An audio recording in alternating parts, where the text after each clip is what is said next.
most compelling theory, is that Charlie Kirk was wearing one of those microphones. You have a magnet clip on the outside and the microphone's underneath. And this guy, John Bray, is that his name? John Bray says, based solely on my analysis of the two angles of the events on September 10th, I have come to the conclusion that this is the object that struck Charlie Kirk in the neck. So it's one of these kind of things, right? I use these. And then it's got a big magnet that keeps it connected. This DJI Mic 2 is a wireless microphone with a rectangular magnetic clasp. The device has a 300 mAh battery that weighs 8 grams. So I wear these all the time. And so on that day, Charlie had the microphone mounted with the bulk of the device underneath his shirt. Notice the magnetic clasp on his shirt and the angle that it's at. So there it is. So that's the angle, and it looks like it's tilted, kind of pointing that way. And there it is. It's underneath his shirt, right? And so the idea is that that microphone thing was rigged to explode and kill him. So like the pagers that they had in Lebanon. Like the pagers, very much like Israel did with those pagers and the people in Lebanon, and they bragged about doing it. So that's what it is.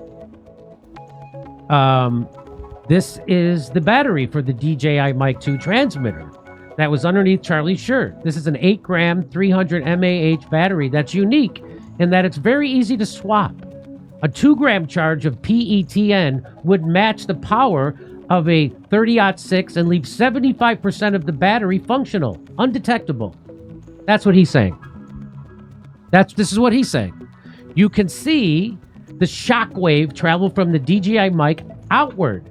His neck and ears quake with the force, and his earpiece flies up as his body is slightly lifted from the explosion. His shirt deformation show a directed blast across his chest with the wave peaking around his neck. So the blast comes from here, and it's aimed this way, and you see his whole shirt come up as if there's a blast underneath the shirt. He put a shaped charge. This is what a shaped charge is, enough to penetrate the skull. Little bang is enough to penetrate the skull and destroy the contents. Boom, a little bang. So that's what they're talking about, and that's what they're talking about here, the spoiler. A mag clip spoiled a clandestine assassination of a prominent political figure. This is the object that struck his neck, a shaped charge hidden in the battery of a Rode Wireless Pro transmitter, detonated and sent the magnetic clasp flying into his neck. That's what he's saying. This is his idea. So Charlie also had on a lavalier microphone cable with a 90-degree locking connections. The explosive force of that shaped charge, called a shaped charge, right, pulled this microphone from his ear and from around his head. This is the movement seen behind the head and on his back as the cable is pulled completely free. Implant memories into our heads. So he was like, I felt like there were these people walking around that we didn't recognize, and they were like, you heard one shot, we heard one shot, we heard one shot. And he's like, I know that sounds weird and conspiratorial, but it seems like they were trying to make us believe that this is what we heard. And it's interesting also because remember, when Phil Lyman gave us his footage and he walks outside of that building, the two now infamous goth girls who are not goth at all and they're just wearing black, they say that they heard 2 shots. They never made it to Fox News. They never made it to the mainstream media, but they too also said that they heard 2 shots. Take a listen. You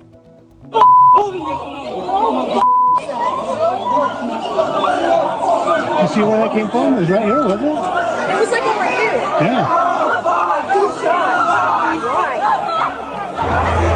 Not only did the bullet not pierce through, there wasn't a single dot of blood on Charlie's bleach white shirt until he falls out of frame.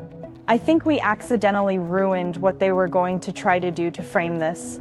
For weeks, we were all told the same story, that Tyler Robinson walked into an open university auditorium, lifted a rifle, and pulled the trigger.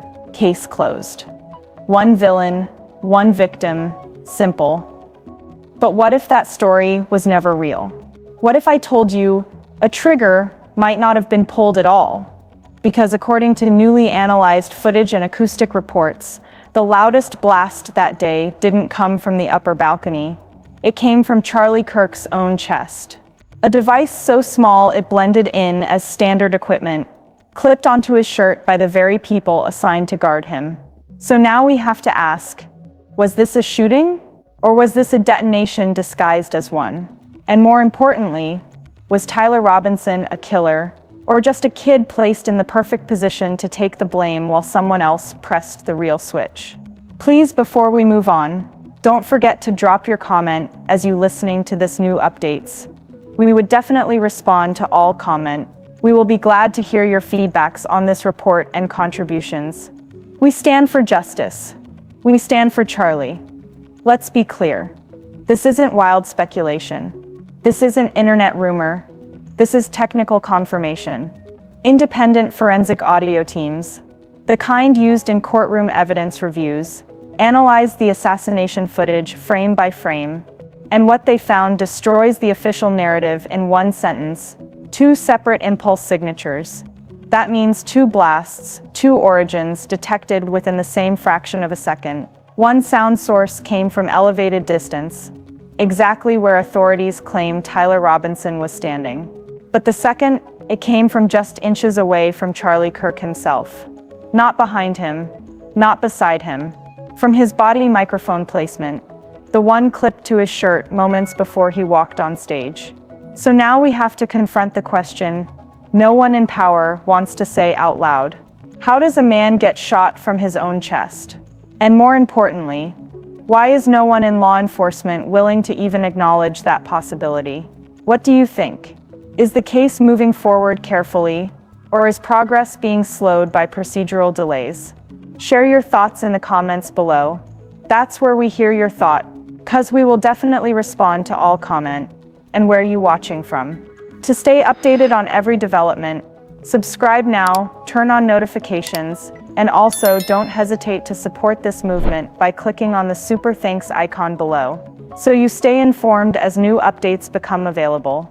This is Detective Max, and together we stand and fight for justice. Now let's lay out the version of events we were all expected to accept without question.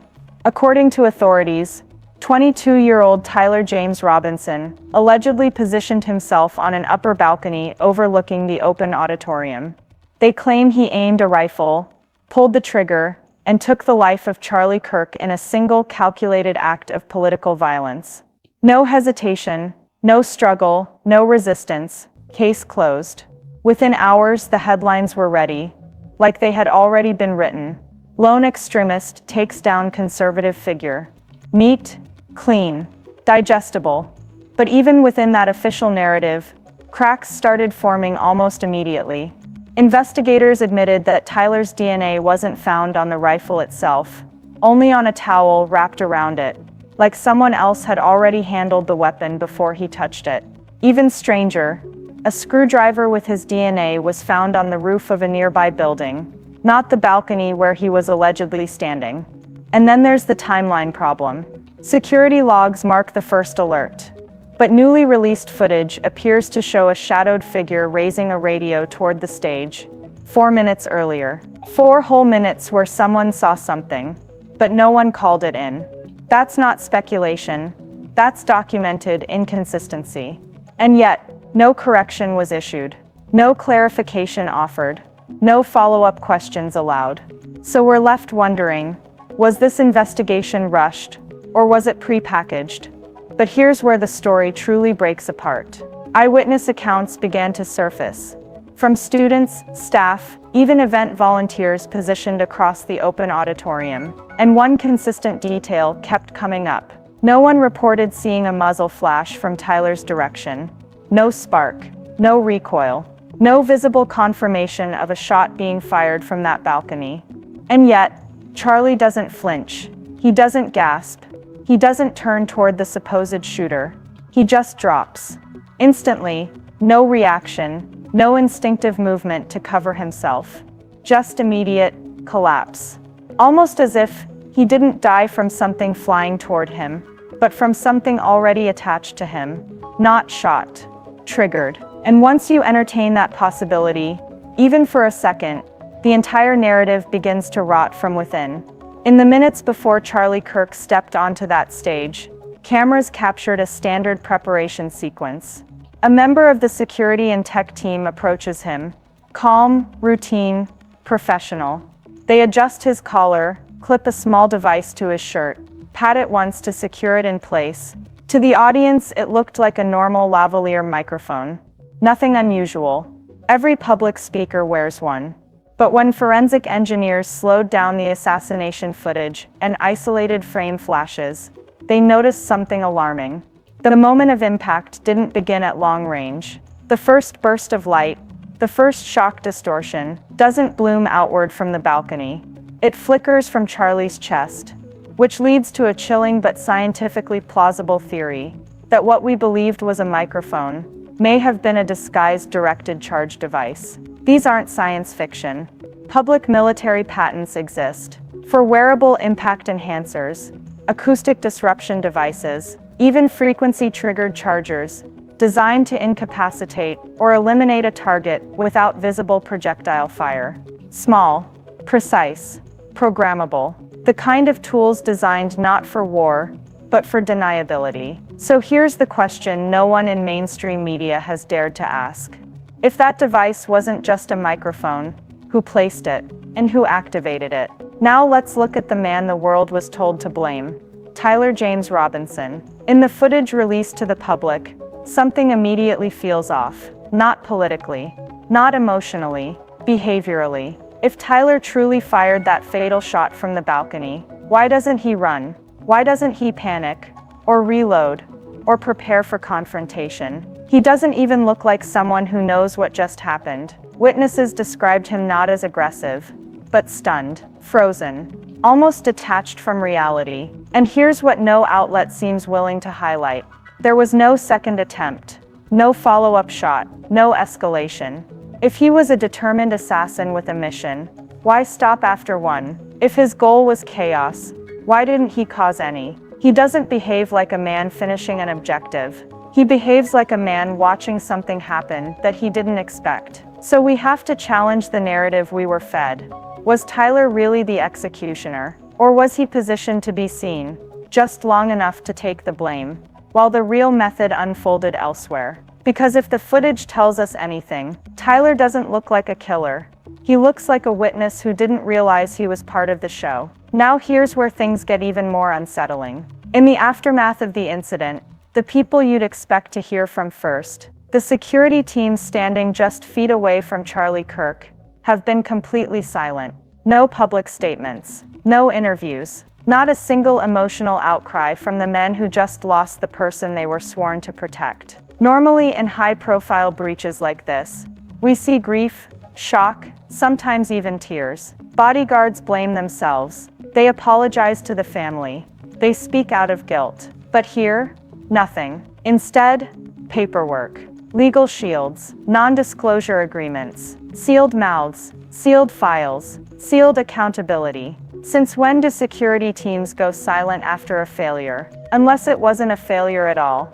Because silence isn't protection. Silence is preservation. And when the people who should be shouting the loudest suddenly whisper, you have to wonder who they're whispering for. At this point, every excuse has been used. Maybe the footage is unclear. Maybe investigators know more than we do. Maybe we're just overthinking it. But answer this honestly. If this happened to someone you cared about, would you accept silence as an answer? Whether you agreed with Charlie Kirk or disagreed with every word he spoke, that's not the issue anymore. This is bigger than politics. This is about whether a human being can be eliminated in public. And the world just nods along, because the headline made it simple. Tyler Robinson might be sitting in a cell right now.